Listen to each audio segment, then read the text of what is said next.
Good afternoon, and thank you for attending today's webinar. My name is Jennifer Cooley, and I am the Education and Outreach Manager for the State Historical Museum. During 2021, the State Historical Society is commemorating the upcoming 175th anniversary of Iowa's statehood. The Iowa History 101 webinar series, which focuses on the past lives of Iowans, continues on the second and fourth Thursdays throughout the year. You can learn more about this series and all of our programs on our website at iowaculture.gov. Please remember to sign up for each webinar you would like to attend, and don't worry if you can't watch live. All presentations will be recorded. Today, we will learn about the 1863 mob attack by Union soldiers on a Keokuk newspaper. We will examine the context of similar Civil War era violence against the press throughout the Midwest, how popular conceptions of loyalty and civic duty contributed to the violence, and its significance in the history of First Amendment in wartime. A few housekeeping points before I introduce our speaker. Everyone came into this webinar on mute with cameras off. Closed captions are available by clicking the closed caption button on your screen. The webinar is being recorded and will be placed on the Iowa Culture page of YouTube in a few days. I have disabled the chat function, but if you have any questions, please type them into the Q&A feature throughout the webinar.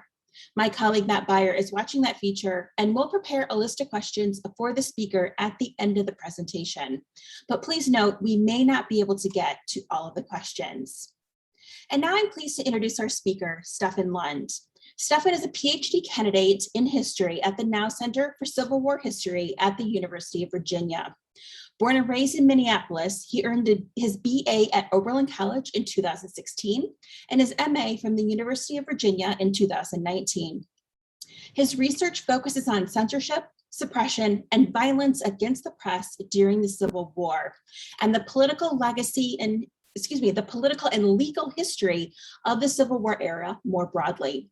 He lives in Charlottesville, Virginia, where he remains an avid, if sometimes disappointed, fan of the Minnesota Twins.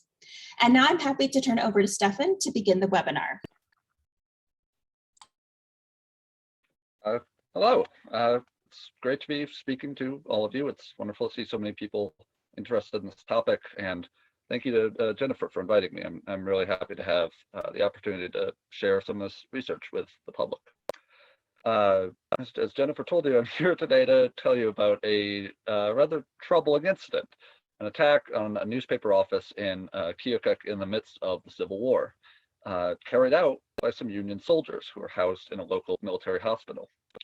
I'll explain the attack in greater detail later, but I want to give you some basic facts at the start so we're all on the same page.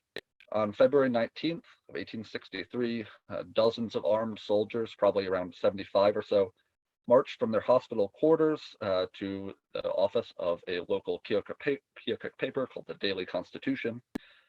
Some of the soldiers formed a cordon in the street outside the office, while others, wielding sledgehammers, broke down the door and proceeded inside.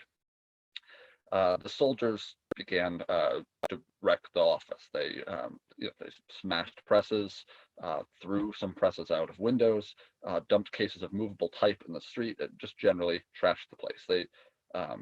One of the presses that they smashed, they then put in a cart and dragged to the Mississippi River, where they dumped it in the water. The captain of the local provost guard, basically the early military police, he brought a company of soldiers to try and stop this destruction. But he and his men were outnumbered, and the mob of soldiers refused to quit until they were satisfied with the destruction that they had accomplished, at which point they returned to their quarters. The Constitution did not publish another issue for half a year. So why highlight this event, you might ask? There's a lot going on during the Civil War after all. What is so interesting about some soldiers running amok in an Iowa city? Well, I want to argue to you guys today, this attack occurred in large part because soldiers thought that their actions were consistent with their duty as loyal Americans. This may seem strange and possibly worrying, but I think these soldiers' motivations, their violence, and how authorities responded to this behavior offer some fascinating insight into how 19th century Americans thought about free speech, loyalty, and civil and military duty. I also want to argue that this attack in Keokuk was in many ways exemplary of a larger pattern. Uh, as we can see here, there are nearly 60 attacks like this that we know of during the course of the war, in which a mob of Union soldiers attacked a newspaper office, and 2/3 of these attacks occurred in Midwestern states. The Keokuk attack is really one of the first of an outbreak of this sort of violence that begins in the winter and spring of 1863 and is followed by an even more intense outbreak in 1864. One thing that makes this attack unique, and the reason I got so interested in it in the first place, is because the soldiers publish a justification of their violence after the fact. So not only is Keokuk exemplary of this sort of violence in terms of its general location in the Midwest and its timing, it also offers some of our best evidence of the soldiers' motivations for their violence. Between this public declaration and the public responses of the civil and military authorities following the attack, I think this incident offers some real insight into not just why Union soldiers engaged in this sort of violence, but also why they got away with it. So to give you an idea of where I'm going, first I want to discuss the political situation in the winter of 1862 to 1863, because as we'll soon realize, these attacks are very much incidents of political violence, and we'll need that context in order to understand them. Then I want to briefly explain some of the history of mob attacks like this in American history, and how Union soldiers' attacks both reflected this history and also deviated from it. Then I'll go into more detail about the attack itself and the aftermath, including the efforts of Thomas Claggett, the man who owned and ran the Constitution, his efforts to get justice. Finally, I'll close by highlighting a couple general lessons I think we can take from this outbreak of violence on the home front a century and a half ago. So to tackle what's probably the biggest question first, why did the soldiers target the Constitution? To explain this, we have to talk about the intersection between journalism and electoral politics in the mid-19th century America. Most of the daily and weekly papers of this time were affiliated with one political party or another, the Democrats, the Whigs, the Know-Nothings, etc. Although by the time of the Civil War, it's really either one of the two major parties, the Democrats or the Republican Party. Now, when I say affiliated, I mean that the editor, the guy who ran each paper, was an active member of the party and often held electoral office or hoped to be a candidate for one in the future. These are not intrepid beat reporters like you might imagine from All the President's Men or Zodiac or Spotlight or something. They're much more like a talking head on CNN. His job is to give his party's spin on the news of the day. And if his party wins election, he may be rewarded with some easy and remunerative government job. This isn't the case with literally every paper. Papers with really huge circulations in major metropolitan areas like New York were run a bit more independently, but most newspapers at this time were smaller affairs run by one or two guys with a firm and well-known party affiliation, and it's their job to provide partisan news and encouragement to the party faithful in their area of the American countryside. Most sizable towns had both a Republican and a Democratic paper. In Keokuk, for example, the Constitution was the local Democratic daily, and its Republican rival was the Gate City. Papers like these were the backbone of local party infrastructure. And in the days before polling and get out the vote efforts, these newspaper offices often served as the closest thing to a local party office, and they would have stood as a symbol of their political faction in that area. Before I get too far, I want to head off any confusion about these parties, or the Democrats and the Republicans, because they bear little to no resemblance to the modern political parties whose names that they share. I could point to some superficial similarities, but this would really miss the point because the issues that animated these parties and the context in which they became salient political disagreements are entirely foreign to modern politics. Issues like the legal status of slavery in unorganized territories in North America don't really map very well onto our modern political disagreements. And this makes sense if you think about it. The party have had a century and a half to change since the events we're talking about today. So while I'm going to bring up Democrats and Republicans quite a bit, keep in mind that these are not the parties that you know from your day-to-day life. The Constitution represented the Democratic Party in Keokuk. And at a time when the Democrats were trying to walk a difficult political tightrope. The administration in Washington during the Civil War was, of course, led by a Republican, Abraham Lincoln, and it was engaged in the rather popular activity of trying to put down the Southern Rebellion. Democrats had to try to figure out how to oppose Republicans so that they could try to win back control of the national governments and some state governments, while not being so oppositional that they came off looking sympathetic to the Southern traders. At first, this was a struggle for Democrats, but by 1862, they had begun to focus on several controversial policies that the Lincoln administration had adopted and to complain that the Lincoln government was too radical. Lincoln, for instance, had suspended habeas corpus in certain areas of the country, allowing some prisoners to be held indefinitely after their arrest. While this was technically constitutional, Democrats used the issue to rally their base and argue that Lincoln would make himself a tyrant if he could.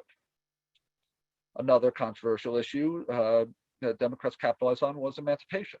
After Lincoln announced his preliminary Emancipation Proclamation, September of 1862, Democrats argued that the Lincoln administration was losing the war because they were more focused on freeing enslaved people than they were on fighting the rebels.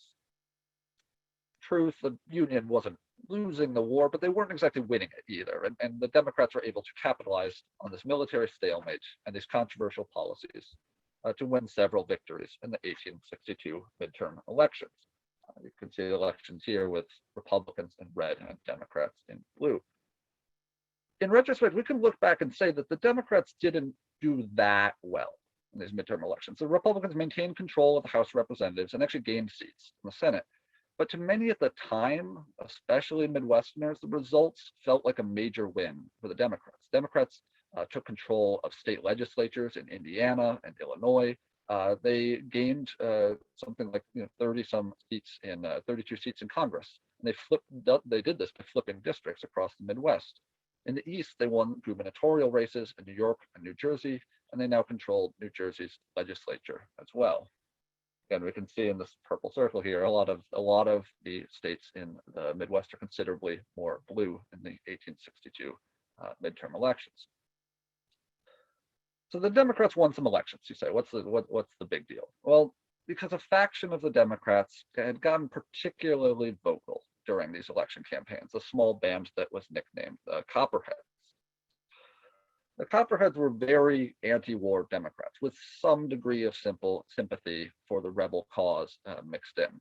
They're led in Iowa by men like Dubuque newspaper editor Dennis Mahoney and Mount Pleasant preacher Henry Clay Dean. Their moniker, as you may have guessed, was given to them by their opponents, who abhorred these Democrats' sympathy for the rebellion and likened them to traitorous snakes. Some Copperheads believed secession to be constitutional. Others simply thought that a war to force states to be part of the Union was unconstitutional. Some thought that the war could not be won. Others thought that whether the war could be won or not, the Union should agree to a negotiated peace.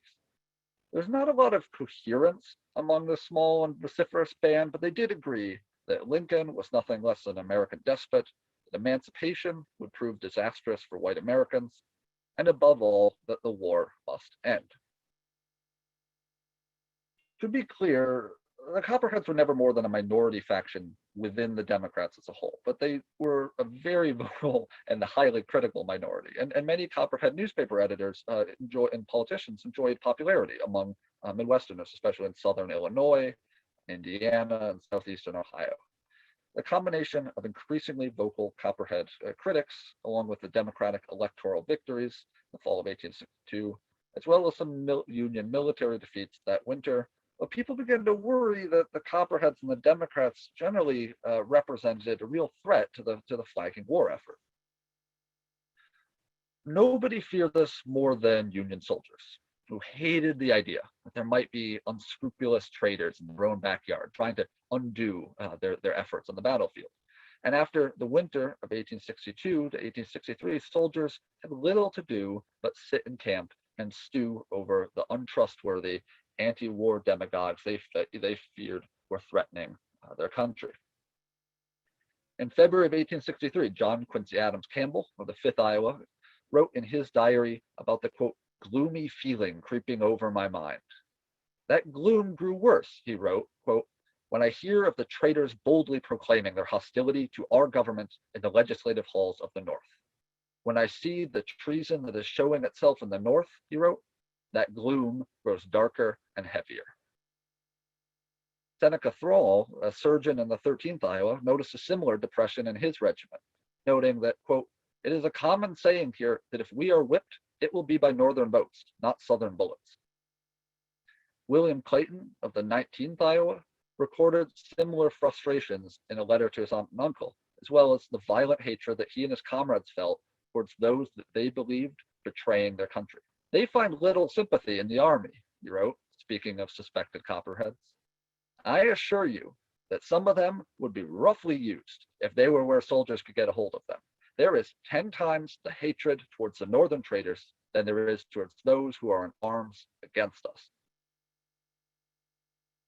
Now, it might seem strange that some soldiers like Clayton would profess to hate alleged home front, the traitors more than the actual rebels who were trying to shoot them.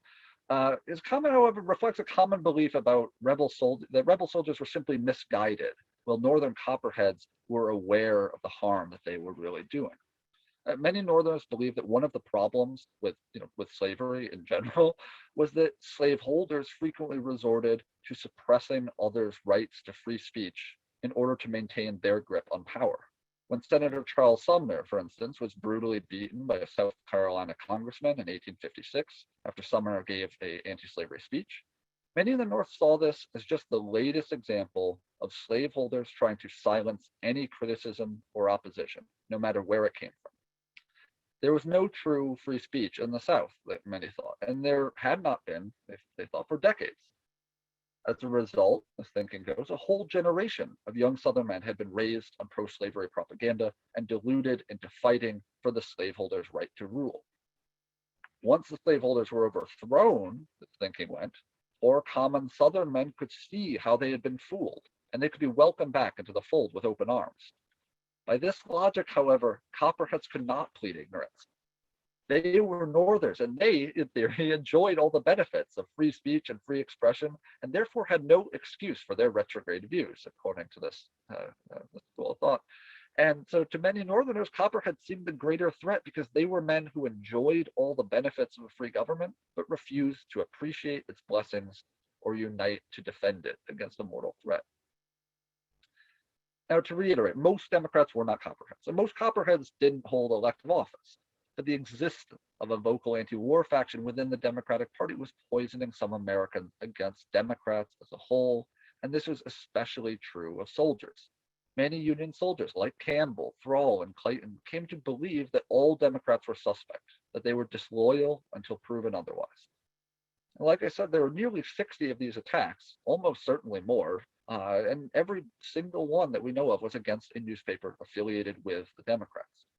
As I'll address later, Thomas Clagett, the man who owned and operated the Constitution, was a Democrat, certainly. He was no friend to Lincoln, the Republicans, but he was no Copperhead either.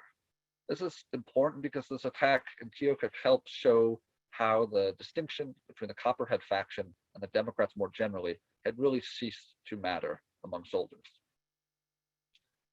So that's the political situation in the winter of 1863, which helps explain why soldiers were so hostile towards a democratic paper like the Constitution. But the question remains, why a mob attack? Well, I wish I could tell you that attacks like this one, in which a mob of angry Americans goes out and wrecks someone's home or office, were rare up to this point in American history.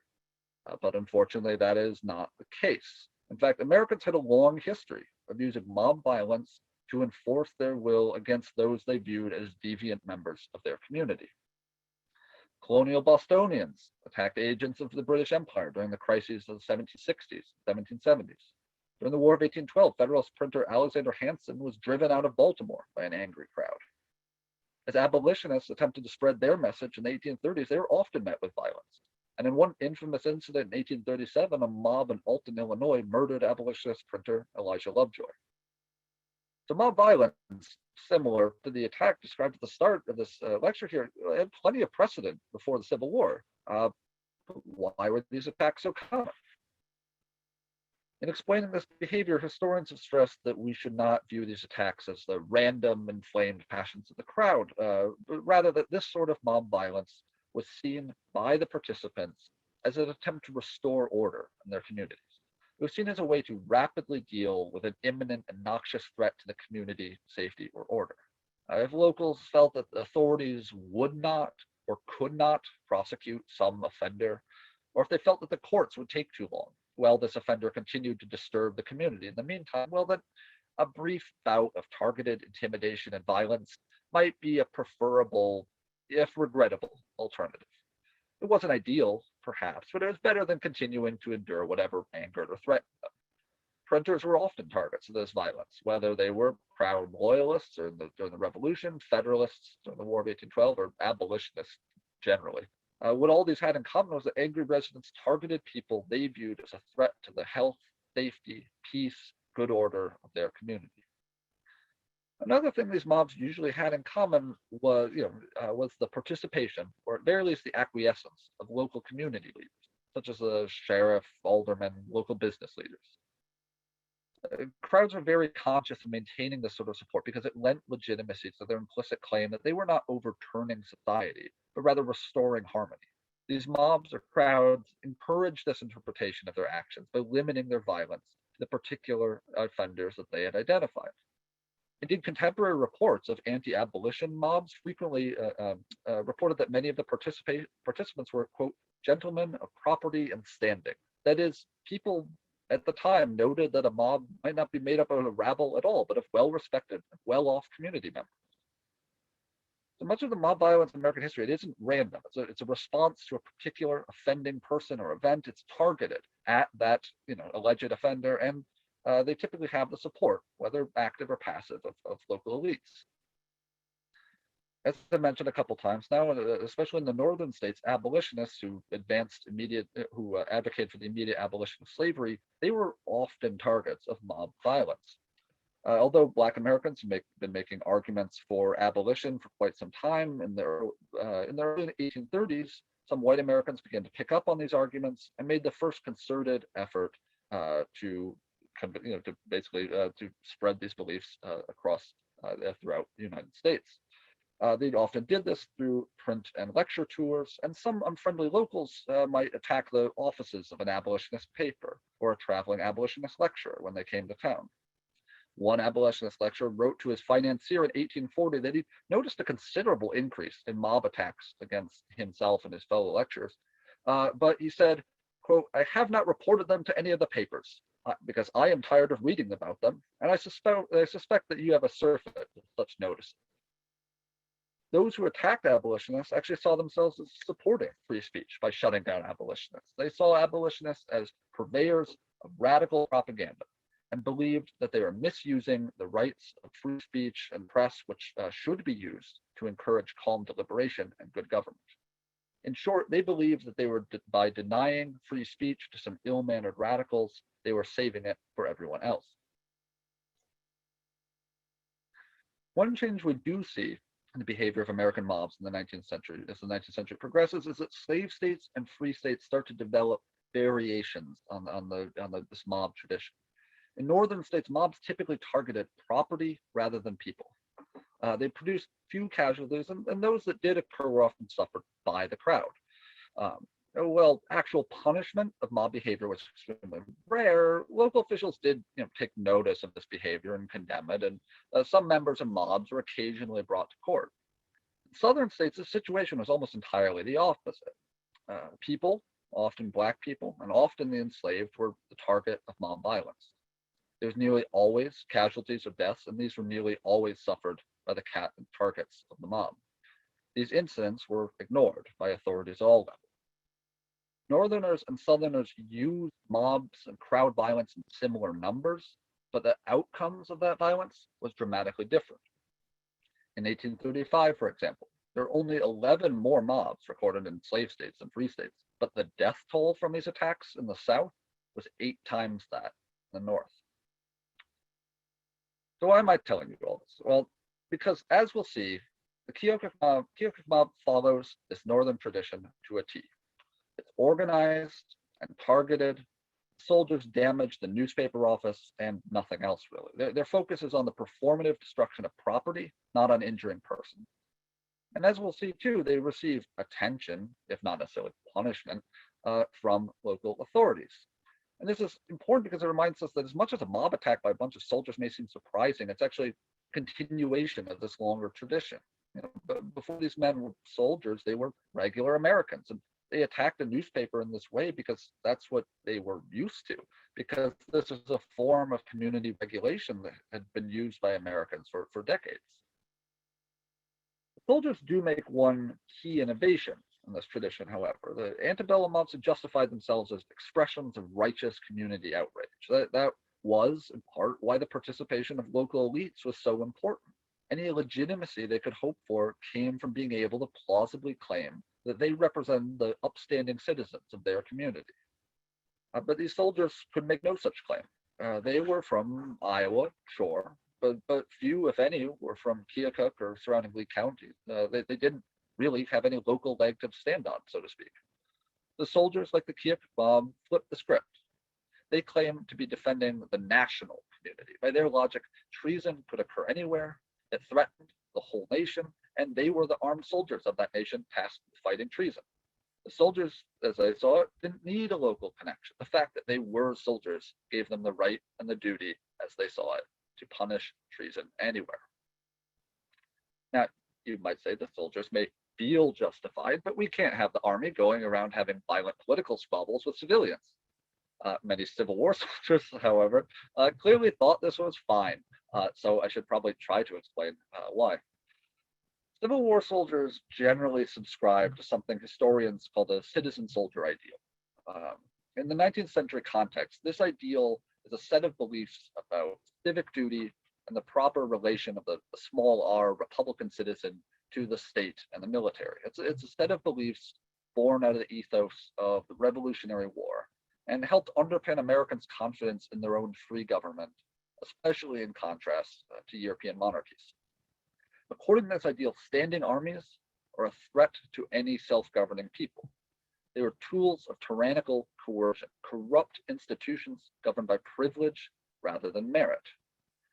And so rather than trust their their common defense to such a force, Americans chose to rely on a predominantly volunteer army of citizen soldiers who would take up arms on a temporary basis to defend the Republic in time of need. This would, in theory, not only prevent venality and corruption within the army, but it would ensure citizens' active participation in the body politic by requiring them to fight, if necessary, for the right to govern themselves. Now, American soldiers took the citizen portion of citizen soldier and the temporary nature of their service very seriously. They felt that they had proven themselves virtuous Republican citizens by taking up arms for the country, but by doing so, they felt they had surrendered none of the rights of a citizen, especially when it came to participating in political matters in whatever form they liked. Well, today we expect the military in general and soldiers in uniform to maintain an apolitical stance. Civil War soldiers would have found that unconscionable. They were the ones putting their lives on the line for the Republic. After all, they wanted their voices heard. So we've talked about the political situation, the winter of 1862 to 1863, and how many Americans, especially soldiers, had begun to worry that Democrats and their Copperhead fringe might be untrustworthy and disloyal. And we've also covered how Americans had a long history of mob violence of the sort we see in Keokuk. And we've also talked about Union soldiers' military service and how, rather than restraining them from this sort of violence, their military ethos actually encouraged them to think of themselves as righteous, upright citizens who had every right to engage in any political activity, including political violence, despite their status as soldiers. So I think it's time that we actually go through what actually happened in Keokuk that February. By the time of the Civil War, the city of Keokuk, like the state of Iowa, was not yet 2 decades old. Keokuk had been a boom town in the 1850s. It had grown rapidly and eventually held well over 10,000 residents. This included the largest Black population in the state at the time, who built a well-attended church as well as a school. Unfortunately, the combination of a nationwide recession, 1857, along with a series of abnormally cold winters, ruined harvests and knocked the city back on its heels. Beginning of the Civil War, however, made Keokuk a place of some importance, however, because of its location on the Mississippi River and its southern orientation of the state, just over the border from the volatile slave state, Missouri. Keokuk served as a major embarkation point for Union armies from across the state as they are sent south and east to confront the rebels. A year into the war, after the battle at Shiloh Church in Tennessee, the Union Army decided to establish a major military hospital in Keokuk and began dispatching hundreds of soldiers there to recuperate. In February 1863, there were somewhere around 600 patients spread across several sites across town. At its height, however, the hospital held as many as 1,300 patients, making it one of the largest military hospitals in the country. Some of you have been wondering, I am sure, how a bunch of bedridden hospital patients managed to pull off an attack like this. Well, in truth, many of the soldiers who participated in this attack had fully recuperated and were due to rejoin their regiments in the coming spring campaign, probably within days. I suspect, but cannot prove, that one of the reasons they engaged in this attack on this day is in part because so many of them were about to be transferred away, and therefore they were likely to escape any effort to punish them. Many of these soldiers would probably suffered from illnesses such as pneumonia, rheumatism, venereal disease, something that could put you out of commission, but given time, symptoms might lessen and you might be able to return. So these are not grievously wounded amputees fresh from the battlefield, but rather recently recovered patients about to be transferred back to a theater of war. The Constitution was published by one Thomas Claggett, prominent local citizen, originally from Maryland. Claggett had studied law back there in Maryland and had relocated to Keokuk in 1850, shortly after Iowa became a state. Originally a Whig, he now affiliated with the Democrats, and his Constitution was one of the major Democratic papers in the state. On February 19, 1863, Claggett published a short editorial in his paper under the headline, "Politics and the Army." He reported that the recently elected Democratic legislature of Indiana had received a petition from several Indiana regiments demanding that the legislators reaffirm their loyalty to the Union. The legislators dismissed the petition as, quote, disrespectful and offensive. Claggett felt they were right to do so, warning that such petitions were the work of, quote, partisan demagogues who hold official positions within the Army, unquote. Although there isn't any firm evidence of exactly what sparked the soldiers' ire that day, this editorial, dismissing soldiers' political concerns as the work of duped soldiers led along by ill-intentioned officers, might well have done it. It certainly flew in the face of the citizen-soldier ideal. Claggett was arguing that soldiers' opinions ought to be dismissed because they were soldiers. Claggett's implying that service in the Union Army did not prove one an honorable active citizen, but rather a fool whose political opinions should be dismissed. That afternoon, an armed band of soldiers from the military hospital appeared at Claggett's office in Keokuk, while Claggett himself was out of town. Eyewitnesses disagreed over how many there were, some saying as low as 60, some saying as high as 100. There's disagreement, too, over how they were armed. Most agreed that some carried revolvers and others sledgehammers, while various accounts also claimed to have witnessed knives, carbines, bludgeons, and axes among the crowd. In any case, a crowd of soldiers, bearing firearms and certainly sledgehammers, closed off a portion of the street in front of the office, while several of their comrades forced their way inside the three-story building. On the first floor, the soldiers found a printing press, which they smashed, and assorted printed matter and papers, which they chucked out into the street. Moving on to the second floor, they found another press, which they destroyed as well, and they also found cases of the movable type that was used for printing. And so they threw that into the street as well, covering the ground with these tiny metallic letters. On the third floor, the soldiers opted for a slightly more performative form of destruction. Finding a third press there, they dragged it to the window and hurled it into the street, where it landed with a crash. The press was followed by all manner of paper, books, ink, and other office supplies as soldiers threw basically anything that wasn't nailed down straight out the window. Down in the street, some of the soldiers commandeered a cart, loaded the wrecked press into it, and rolled it a couple blocks to the Mississippi River, where they dumped it in. Others tried to secure additional arms from the local arsenal, but were rebuffed by the guards there. After about 20 minutes of this, Charles Ball, a young lieutenant and commander of the local provost guard, which again is a sort of early military police, arrived on the scene with 20 soldiers and tried to restore order. Considerably outnumbered, Ball warned the soldiers to cease, or he would be forced to fire on them. Several soldiers in the street retorted they'd better not fire, for if he did, they would surely shoot him down.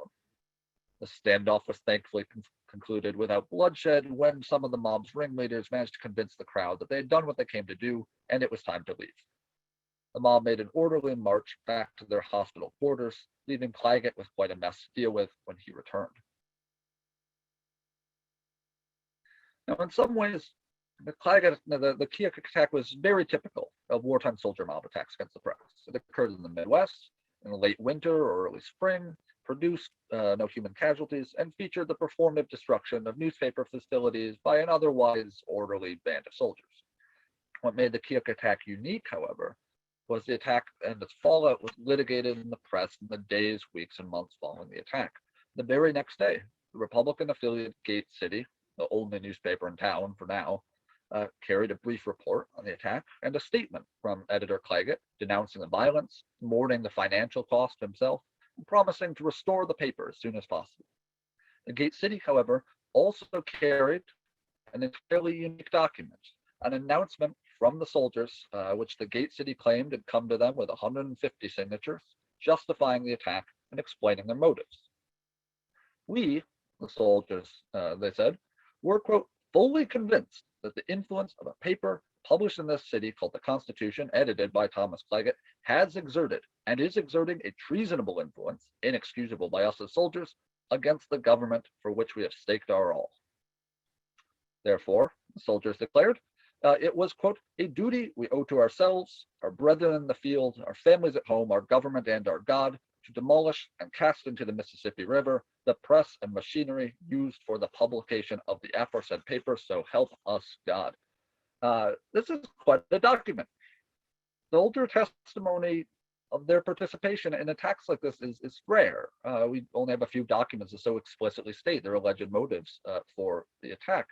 And you'll notice that they ground their justification in their identity as citizen soldiers. Claggett's alleged treason was inexcusable to us as soldiers, as they put it. They speak of their duty not only to themselves, their internal sense of duty, but their duty to their comrades and their families, those they felt they were fighting to protect. And they finally end their declaration with "So help us God," a phrase used then as now to seal a solemn oath. In this public justification of their actions, these soldiers were framing their attack as not only consistent with, but demanded by their soldierly duty. The Keokuk locals were, as you might imagine, rather disturbed. Several days after the attack on February 23rd, Morse Taylor, chief surgeon of the hospital, published a public letter saying that based on his conversations with the soldiers in his hospital, he could say with certainty that the Constitution in particular was what had angered the soldiers, and having dealt with it, they were not planning any new mischief, at least as long as the townspeople didn't anger the soldiers, that is. This could just be me, but I doubt Taylor's letter did much to soothe tempers. Some of the soldiers did have more mischief planned, though it was all aimed at Claggett. Just weeks later, in early March, a rumor went around that the rebel capital in Richmond had been captured. Jubilant soldiers decided to celebrate by dragging a cannon into Claggett's front yard and firing a salute, both to celebrate the rumored victory and to intimidate the man they still believed to be a traitor. 2 months later, in May, local Copperhead preacher Henry Clay Dean came to Keokuk and paid a visit to Claggett. Dozens of soldiers from the local hospital descended on Claggett's house, forced their way inside, and removed Dean. The gang of soldiers then held a sort of kangaroo court, deciding whether to inflict some summary punishment upon Dean then and there, or whether to hand him over to authorities. Thankfully, they opted against whatever version of improvised justice they had in mind and turned Dean over to the provost guard. Claggett, as you might imagine, was rather unhappy about all of this, and he began attempting to secure some measure of justice and recompense. Now you remember I told you back at the beginning that the guys who ran papers like this, guys like Claggett, the local, these local party papers in towns and cities across America, they were generally often politicians themselves. They held office or maybe were planning to run in the future, and this was certainly true of Claggett. He'd been elected a judge in 1857, and when the war broke out in 1861, he'd been elected to a special session of the Iowa legislature, where he chaired the Federal Relations Subcommittee. So Claggett's not just some random crank. He's a judge, a former state rep, an editor of one of the main newspapers in the third largest city in the state, and as a result, he's able to get some answers to his complaints, some answers from hot men in high places. Claggett fired off a letter to Iowa Governor Republican Samuel Kirkwood after his most recent misfortune in May, and the governor was off visiting troops in Vicksburg, Mississippi, and didn't respond for a whole month. It did respond, though. It was clear that Kirkwood's recent experience visiting the men in the field had left him sympathetic to their grievances rather than Claggett's. Kirkwood assured Claggett that he had heard of the attack upon him and thanked him for the additional details that he offered. But it quickly became clear that Kirkwood's sympathy had some limits. Soldiers, Kirkwood explained, were almost all of the opinion that the war was being prolonged by the actions of men in the North who gave hope to the rebels, by which he meant men like Claggett. Is it strange, Kirkwood rhetorically queried, that men enduring what our soldiers are enduring, and thus believing, should give expression to their feelings towards the men in the North they believe are aiding the enemy? It was clear Claggett would get little to no help from Kirkwood, and the governor suggested he try to get some justice from the military. In fact, Claggett had been working with military authorities over the last several weeks, and just days before Kirkwood's letter reached the public in mid-June, a military commission led by General Fitzhenry Warren met in Davenport to determine the guilt of Chief Surgeon Morse Taylor and Provost Marshal Lieutenant Charles Ball. The potential guilt, that is, in failing to prevent the attack, to stop it once it started.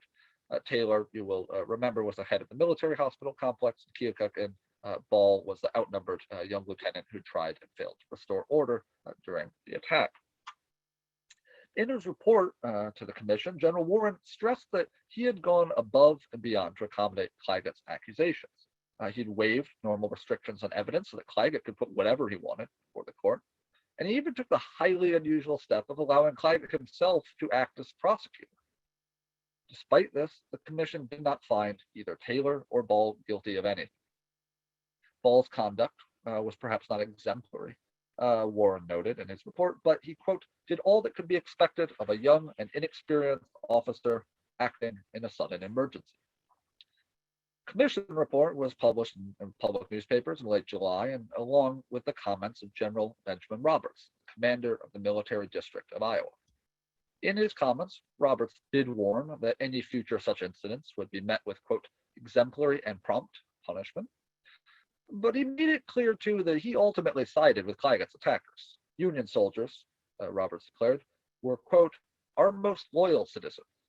Roberts continued by arguing that no one could expect the soldiers, quote, to hear with patience the government and its army misrepresented and libeled by the aiders and abettors of rebellion. And he encouraged, quote, all good and true citizens of Iowa to discourage such a license of newspapers as are calculated to inflame the resentments and passions of the wounded and suffering soldiers. All of this, in my opinion, is rather unfair. There were certainly vocal and vituperative newspapers out there that encouraged immediate peace and desertion and denigrated the war effort and the Union in general in a borderline treasonous fashion. Dennis Mahoney's Dubuque Herald was one. Wilbur Story's Chicago Times another. Samuel Medary's Columbus, Ohio, The Crisis was a third. Claggett's Constitution was no such paper. Claggett opposed the Lincoln administration, certainly, and he was no fan of emancipation either, but he was firmly committed to the maintenance of the Union. When he expressed support for negotiations with the rebels, he specified that they must be predicated on reunion. Until the rebels would agree to reunite, he believed that they must be fought. And this was a man, after all, who had served on the special session of the legislature to ready the state for war.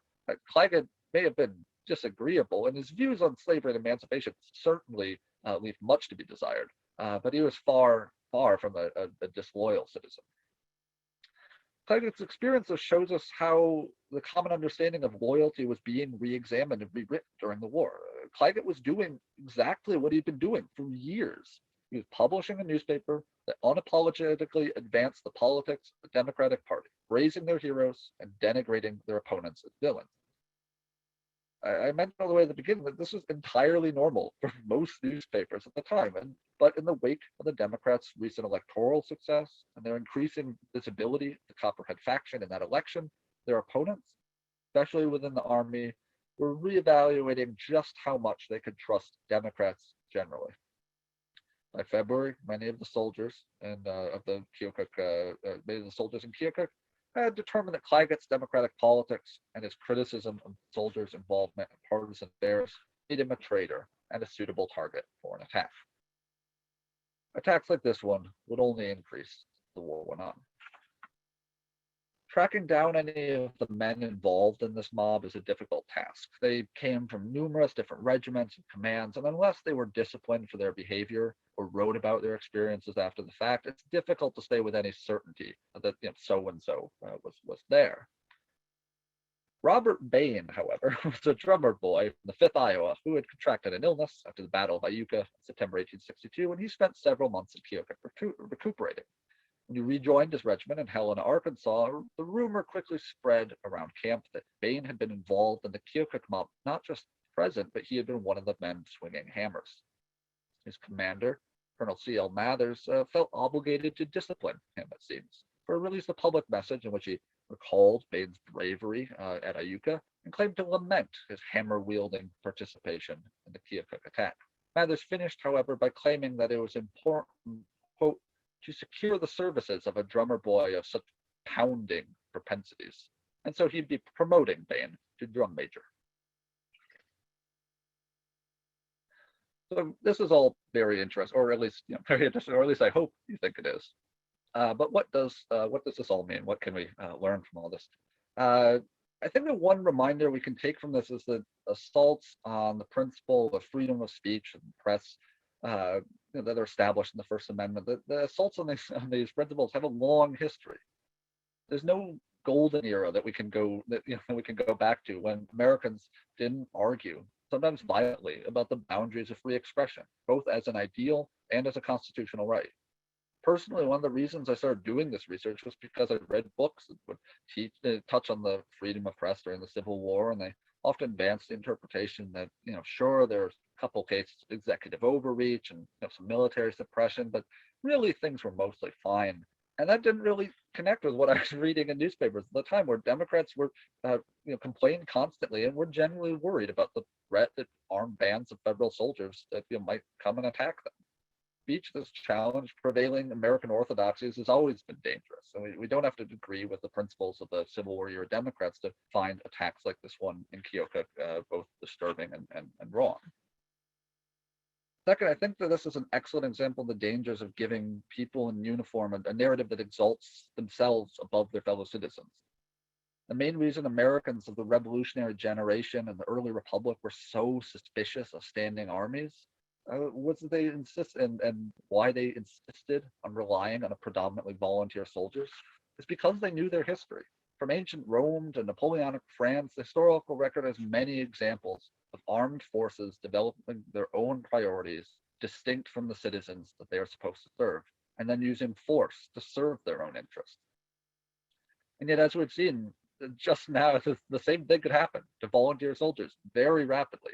After less than 2 years in the army, these men felt it was not only their right, but their duty to attack and suppress anyone who might criticize them. The political climate of the time made them defensive and fearful that civilians on the home front could not be trusted, and they lashed out violently. They had come to believe that the fact that they wore a blue uniform made it their right and duty to attack their fellow Americans who criticized them. Finally, in Governor Kirkwood and General Roberts, I think we can see the danger of leaders who refuse to hold people accountable for mass violence and abuses of power. As we've seen, both of these powerful civil and military figures, the governor and the military district commander, they both made it clear that their sympathies were with the mob. There are clear modern parallels to this danger in Republicans' obfuscation around the January 6th attack and resistance to efforts to investigate it. And as I've mentioned a couple times, there were nearly 60 attacks like this over the course of the war, but there's another aspect to this. 3/4 of those attacks came after the Keokuk attack. Within the next month alone, there were attacks in Richmond, Indiana, Columbus, Ohio, Visalia, California, and in the 5 months between the attack in Keokuk and the release of the Military Commission report in July, at least 10 other papers were attacked or violently intimidated by mobs of Union soldiers. And this violence continued and got worse in 1864. I don't mean to imply that Kirkwood and Roberts alone could have prevented this by a firm crackdown, early on in Keokuk. But the fact is that almost none of these mobs faced any meaningful punishment. Kirkwood and Roberts' attitudes were the rule, not the exception. Civil War armies disciplined their soldiers constantly for infractions large and small, but for a variety of reasons, whether because the victims were unsympathetic, or because identifying culprits was hard, or because there were many other things that needed doing. Union authorities never found the time or the inclination to prosecute these men who took the law into their own hands. Uh, thank you for listening. I'd be happy to take any questions now, Matt, if you've got some lined up. Of course, thank you. We have a few minutes to answer some questions at this time. However, before I pose our first question, I want to remind our participants that you can still submit your questions to the Q&A feature. However, we are on a schedule, so please note we may not be able to get to all the questions before the end of the webinar, but here's our first one. Did any soldiers involved in attacks like these leave behind letters or memoirs? If so, what did they say about why they engage in this sort of violence? Yeah, so some did, but as I said earlier, tracking them down can be hard. Fortunately, some of these other attacks, people at the time were able to identify that it was committed by a certain regiment or a certain company of a regiment, which can make tracking down the people involved a little bit easier. Part of the reason I wrote about Keokuk is it is one of the best documented attacks, but the other one would probably be the one in Columbus, Ohio that I briefly mentioned. There you've got a couple guys who left letters or diary entries or memoirs behind, and they some of those offer some really interesting insights. There's one guy in particular who mentions that he'd actually been on leave and only got back a night or two before the scheduled attack, and he actually didn't really understand why they were doing the attack or what was going on. But he knew some guys in the regiment who knew more about politics than he did, and he trusted their opinion, and so he was happy to go along and participate, even though he didn't really, he wasn't really all that angry about that paper. So little comments like that could give us a good sense in how just the dynamics of the regiment and the military command that they're part of could, not every soldier needs to be the most motivated ideologue. Sometimes the dynamics of the regiment or their company could play a big part in how these attacks played out. Our next question, why did some states, such as Ohio and Indiana, experience so many of these attacks? Yeah, that's a good question. There are two elements to this. One, this is certainly the area of the country where these Copperhead politicians were the most popular. Again, these are often the southern areas of the states, southern Iowa, southern Illinois, southern Ohio. These are places that were many of the residents were sometimes immigrants from southern states or the children of immigrants from southern states, and so these were people with a bit more sympathy for the rebellion, or at least less sympathy for the emancipation stuff. So these were areas where there might be a lot of political conflict between the locals and the soldiers.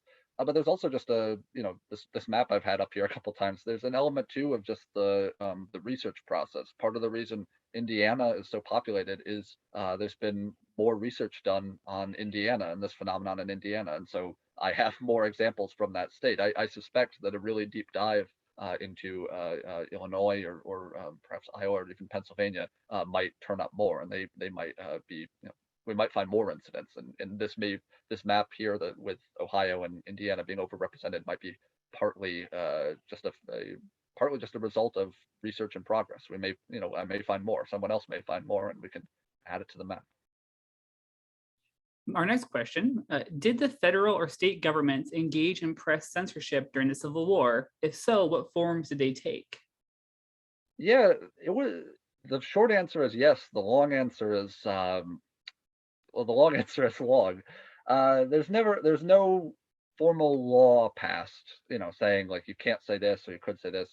But there are many efforts at kind of ad hoc and improvisational press suppression.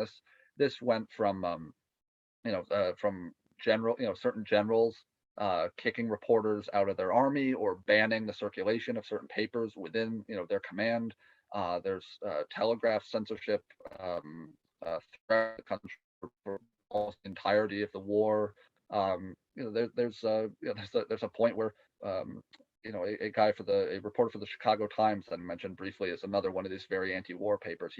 He comes in and has to talk to General Grant because he's the new reporter for the Chicago Times, and he's the new reporter because Grant has thrown the previous reporter in jail.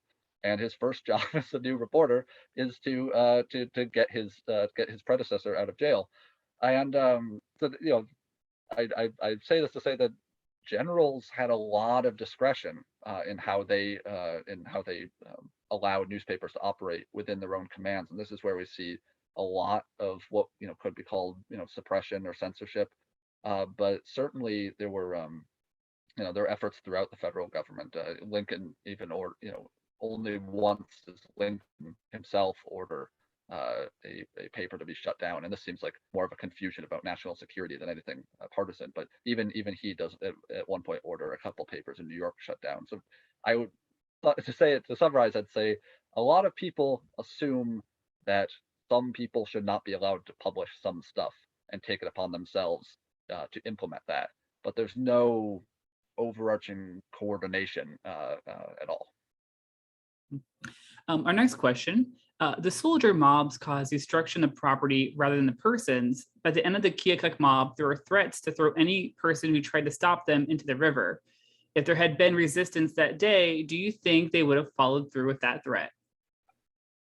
That's a good question. I think it's quite possible, to be honest. I mean, you've got a bunch of guys that are all, they're all a little fired up. So I don't really have any particular reason to think it wouldn't have happened. To put it that way, there is one example of a fatality associated with one of these mobs, and it occurred when some soldiers attacked a paper in Dayton, Ohio. And Dayton, Ohio was about as copperheady country as you could find anywhere. And the local citizens had a counter mob, and in the ensuing struggle, someone was killed. So that's the only fatality that I'm aware of associated with these mobs. But to answer the real question, I don't have any reason to think that violence wouldn't have broken out. So yeah, I think that's a distinct possibility. Our next question, did the Constitution newspaper survive the attack? If so, how long did it take to begin printing again? Did the message of the newspaper change after the attack? Yeah, that's a great question. So it took about 6 months. It was back in publication in September. I don't remember the exact date, but by September of 1863, it was back in circulation. I can't speak extensively to how its coverage changed. It certainly was still a Democratic paper, still ran by the same editor. But the fact that he didn't have any further trouble with the soldiers, despite the fact that there were still many of them in town, leads me to think he probably toned things down a bit. Again, it can be hard to figure out exactly what triggered a given attack, but from the limited evidence I have, my impression is that soldiers might often put up with a paper they didn't particularly like for a long time until one particular article or a stretch of commentary for a week really started to anger them. Again, to reference this Columbus attack, a couple of the guys talking about why they did it are saying that the commentary of the paper changed. They got especially anti-soldier in the last week or month, and that's when they decided to do the attack. And so I have not read Clagett's paper as extensively after he reconstituted it as I have before, but my guess is, based on the fact that he didn't experience any further problems that I'm aware of, that he probably toned it down a bit and still criticized the Republicans and maybe laid off the army stuff a bit. All right, this will be our last question because we're up on time, but how did you become interested in this topic? Yeah, that's a good question. I came about it in a kind of roundabout way. As Jennifer mentioned at the beginning, I'm originally from Minnesota, and at some point in my Civil War obsession, I discovered a rumors of a conspiracy to take the Midwestern states out of the Union in the midst of the war, to kind of do a second secession, a pox in both your houses. We're out, we're charting our own course. And I thought this was fascinating. It turns out it was nothing really is nothing more than the kind of fever dream of a couple, like especially anti-war guys down in like Indiana or something. But this got me onto this Copperhead faction, and I was interested in the intersection between politics and newspapers at this time. And so gradually, as I was kind of reading about this, I started running into these soldier mobs and realized that not only are they attacking entirely Democrats, but there doesn't seem to be a lot of there seem to be a lot of assumptions about why they were doing it, but not a lot of actual sit down and figure out why. And so that's what I wanted to do. Well, perfect. And with that answer, we'll bring this webinar to a close. I think we all can agree this has been a very informative lunch. And thank you to everyone joining us today. We hope everyone will sign up for the Iowa History 101 webinars that take place on the second and fourth Thursdays throughout the year. There are many great stories from Iowa's past to tell in the upcoming months. For more information and to register for future webinars in this series, check out our website at iowaculture.gov. This webinar and past presentations are available on our website as well. And while you're there, you can look into some of our other fantastic digital programs, such as our Goldie's Kids Club activities for young historians, or watch video recordings of the Iowa Stories series, which is hosted by our Iowa City branch. We look forward to virtually seeing you here again Thursday, September 9th for our next Iowa History 101 webinar. Thank you all again for joining us today and have a great afternoon. Thank you all.